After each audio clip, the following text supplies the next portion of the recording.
Greetings, fellow cinephiles, and welcome to Newt's monthly movie night. I will be your host for the evening, best-selling author Zack Walsh. When I was called in to record my video introduction for tonight's feature, I was honored. It truly is a beautiful and important film, and I'm humbled by the opportunity to share my relationship with it with you all tonight. I remember my first viewing of the film, and the emotional impact it left on me. This truly is a revelation, and although perhaps not as well known as its acclaimed director's other films, still a worthy addition to the canon.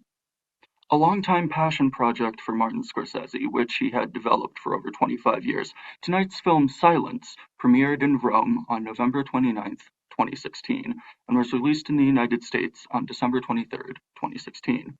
It received critical acclaim, with both the National Board of Review and American Film Institute selecting it as one of their top 10 films of the year. It also received a nomination for the Academy Award for Best Cinematography. The 2016 epic historical drama features a screenplay by Jay Cox and Scorsese, based on the 1966 novel of the same name, by Shusaku Endo. The story is set in a time when it was common for the faith's Japanese adherents to hide from the persecution that resulted from the suppression of Christianity in Japan after the Shimabara Rebellion against the Tokugawa shogunate. These are now called the Kukure Christian, or Hidden Christians.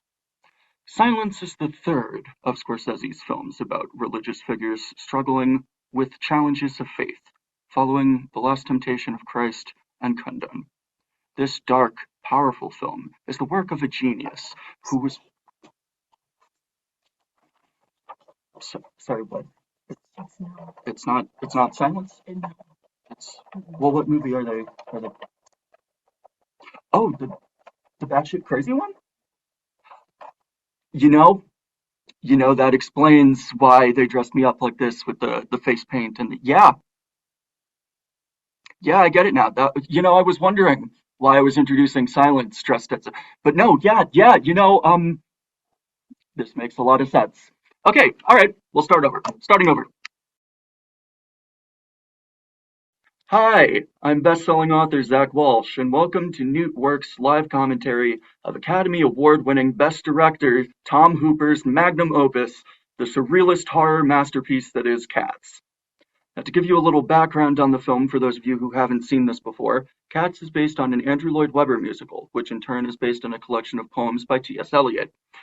Now, since all they do in this movie is basically sing those poems, the plot is pretty open to interpretation.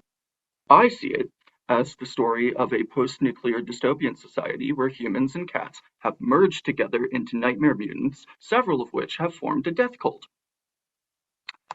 In all seriousness, this movie is actually a celebration of director Tom Hooper's unique vision of what a cat can look like.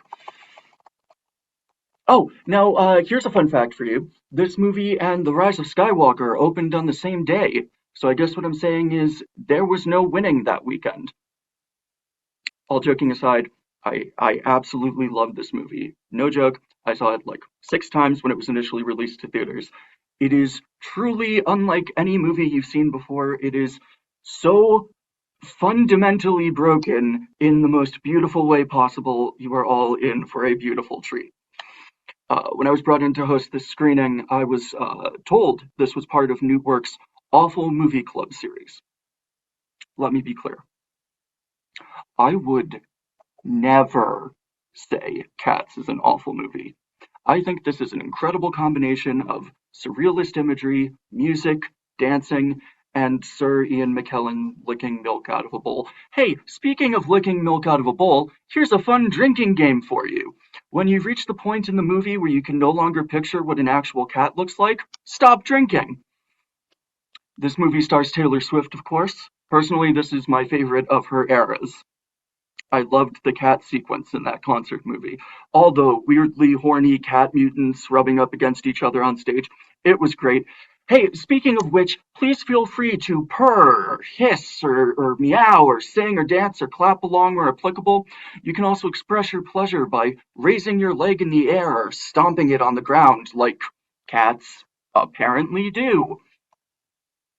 And finally, I'm just going to say it since it's all on our minds. Famously, there are many different versions of this movie that existed before it crash landed in theaters. And they're all very funny stories, don't get me wrong, but with all this talk about releasing the butthole cut, I I don't know. I'm a stickler for accuracy.